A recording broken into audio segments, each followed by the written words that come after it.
This program is brought to you by thepodcastfactory.com.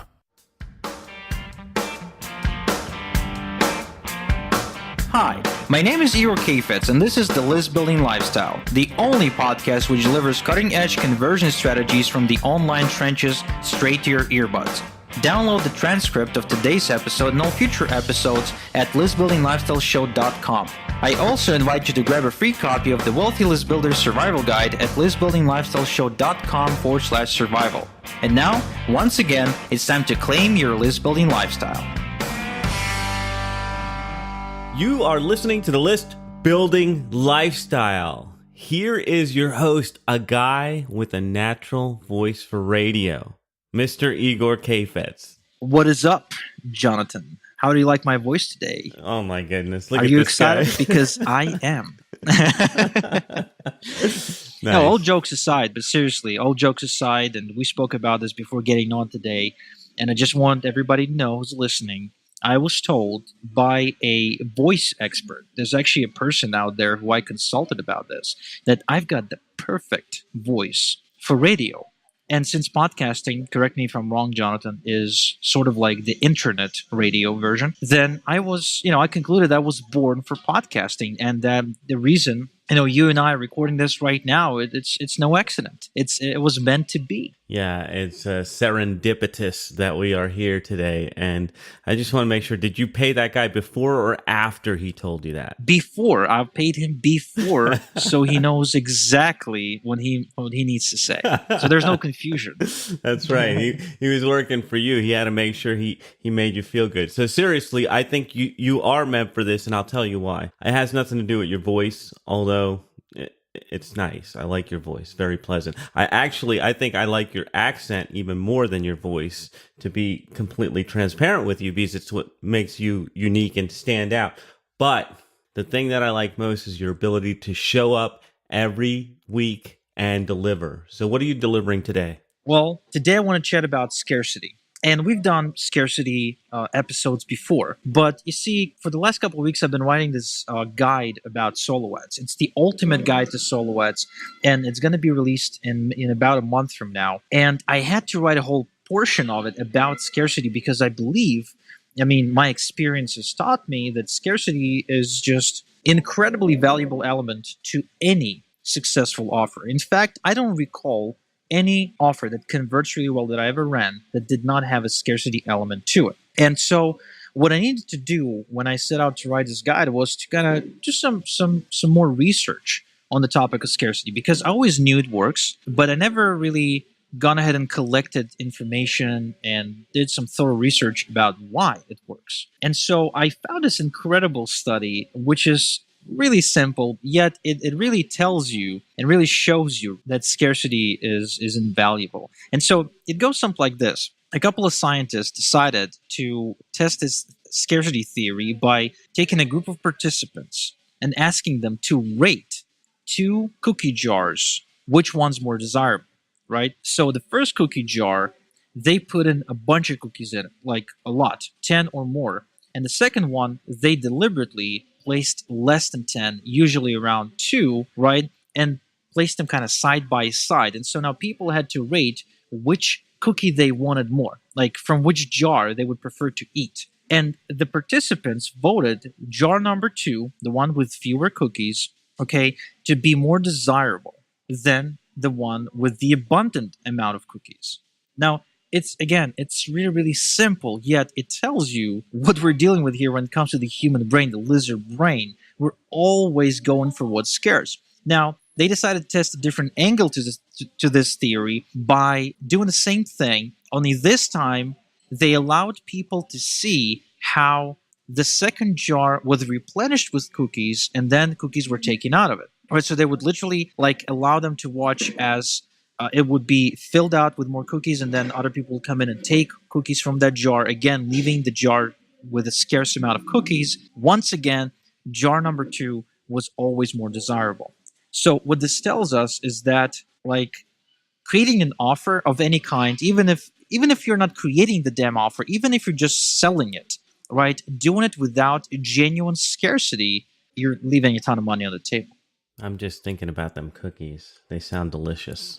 The empty jar is what attracted people, even when they saw it, which is kind of interesting. Saw them taking that out of there. So, what is it about when there's less of something? Why does that make people want to take more action? Well, I've actually kind of dove deep into this matter and discovered that since we started as a species, we were always stuck in an environment of scarcity. In other words, like think of the time when there were dinosaurs and saber-toothed tigers, right? There wasn't enough food to go for everybody.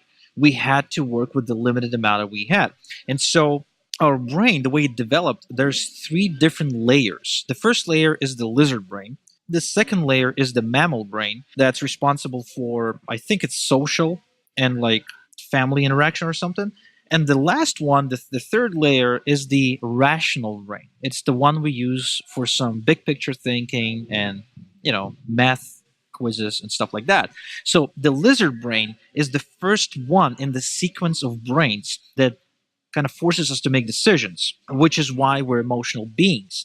In fact, the decision to not be emotional is actually an emotional decision.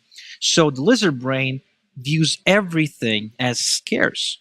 And that is why even today in a world where nothing is scarce, let's be honest. I mean, in today's world, the food is not scarce, the housing is not scarce, the sex is not scarce, like the water is not scarce. Everything is available to us in large quantities. Yet, if we go on a diet and we say no more chocolate cake, no more cookies, no more, anything that makes us fat, and we come across an environment with full of chocolate cookies and cakes and stuff, we can't resist because our lizard brain is still wired to that scarcity element where it needs to grab as much of the desirable thing, which, for the lizard brain, it's food, and sex, and shelter, and that sort of stuff. It needs it as much as it can because it lives in a constant state of scarcity. That is why the offers that you produce, the offers that you put out, it will always work really well, are going to be the ones that have genuine scarcity, not bullshit scarcity, but genuine scarcity attached to them. What's the difference there? Because that's exactly my next question. I was going to ask you. I've only got 10 of these digital courses, that kind of stuff that we run into all the time. So what's the difference between that and genuine scarcity? Well, so obviously, when someone learns about scarcity for the first time, they start playing with this concept, and they, just like you said, I mean, they sell a digital product, and they say, well, I only have 20 of these, right? Because they're trying to knock off someone else's sales page from the old direct response copy where they only had 20 physical copies of the product. But you see, in genuine scarcity, aka bullshit scarcity, it just doesn't work. People can see right through it. So you have to limit your product in a different way.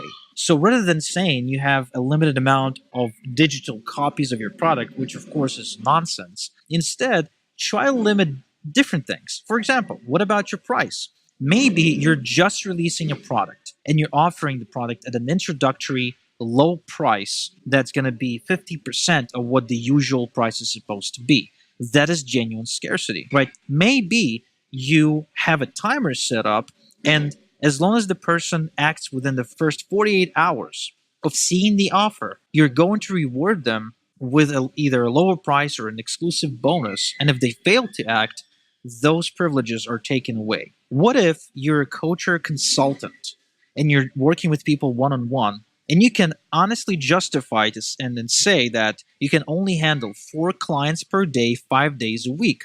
Right now, 90% of your schedule is taken by other clients, which means it only leaves you with 4, 5, 7 spots in your schedule that month. So for 7 new clients. And that's genuine scarcity. Again, as long as you're truthful about how much time it takes you per client. So the difference between genuine scarcity and bullshit scarcity is that it could be justified using a logical argument to the prospect. And it's not just something you say to try and scare people into buying because they can see right through it. You said you did some deep research in this, and you're talking about the lizard brain and the mammal brain and the rational brain. And I'm just curious for my own benefit, what was the research? What were you reading? Where did you go? What was a rabbit trail you took to get into this stuff? Well, a lot of the research that I've done it unconsciously over the years, and I had to go back to the books that I've read on the topic in order to kind of collect bits and pieces of information. But by far, the person or the author that put it in the best way and the easiest to understand way possible, who spoke about the lizard brain and the other types of brains, was actually not a scientist. His name is Chris Voss. I hosted him on the show. He's the author of Never Split the Difference. It's a book about negotiations, and the first chapter, in the first chapter, Chris talks about the lizard brain because it is the primary decision driver in negotiation. And it's critical for us to understand that everything that we ever want or feel that we need and every decision we make is always driven by the lizard brain. Because the way it happens is the lizard brain is sort of like the stream that goes into the river, right? It feeds the river. The river is the logical brain. So whatever decision the lizard brain makes, he then sends the signal to the logical or the rational brain to figure out how to present it to other people and to ourselves. Because, I mean, how many times do we try to justify a decision to ourselves first, right? And convince ourselves that we're making the right decision. I do it all the time. In fact, I journal, right? So I have full, pages and pages and pages of brainstorming with myself why I should or should not do something, right? But I'm confusing myself because the decision has already been made by the lizard brain. This is just for my like a game I'm playing with my own brain. But it's really hard to remember that because we get so caught up in the lizard brain. So I guess my point is this: don't try to fix the lizard brain. Instead, as a marketer, it holds value to you because now you understand that all you have to do is influence the lizard brain using the scarcity to dramatically improve your results. And I'm really talking about doubling or even tripling the response of your offers sometimes.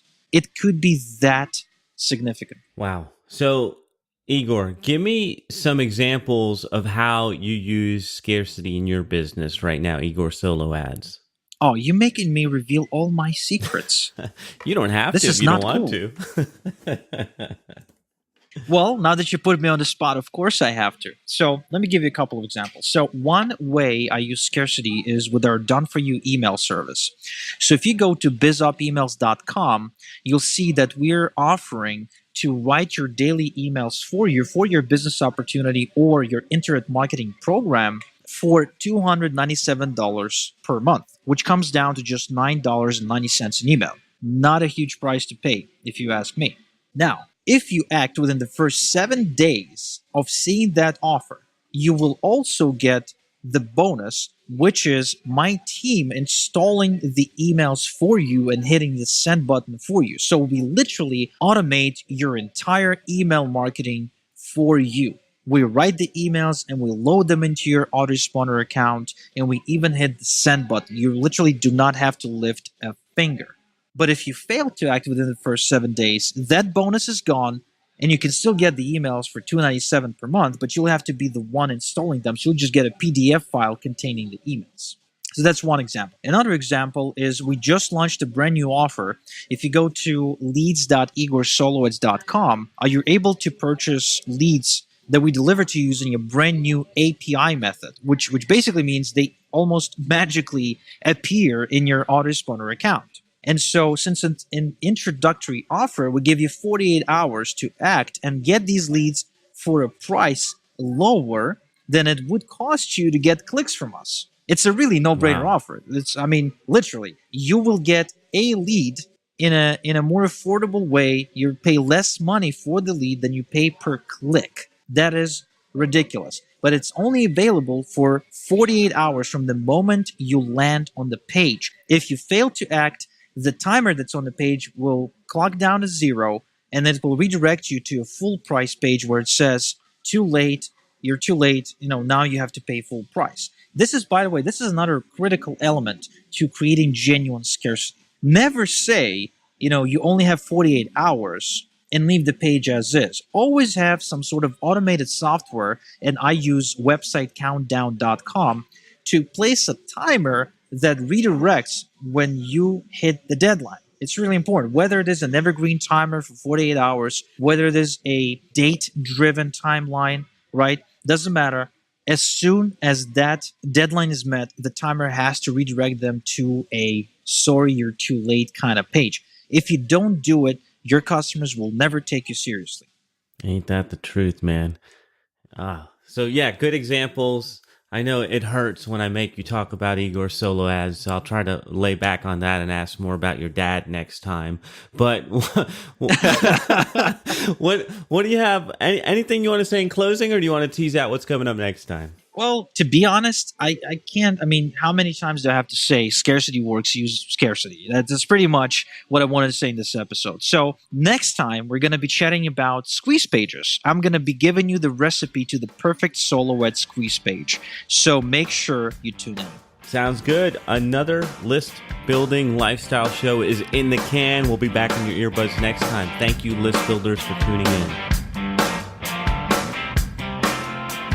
Thank you for listening to the List Building Lifestyle. Make sure to subscribe on iTunes or Google Play to never miss an episode. Because who knows, just one conversion tactic we share on the show might double your list and double your business. Download the transcript of today's episode and all future episodes at listbuildinglifestyleshow.com. And don't forget to claim your complimentary copy of the Wealthy List Builder Survival Guide at listbuildinglifestyleshow.com/survival. This is Igor Kheifets, and until next time we talk, have a good one.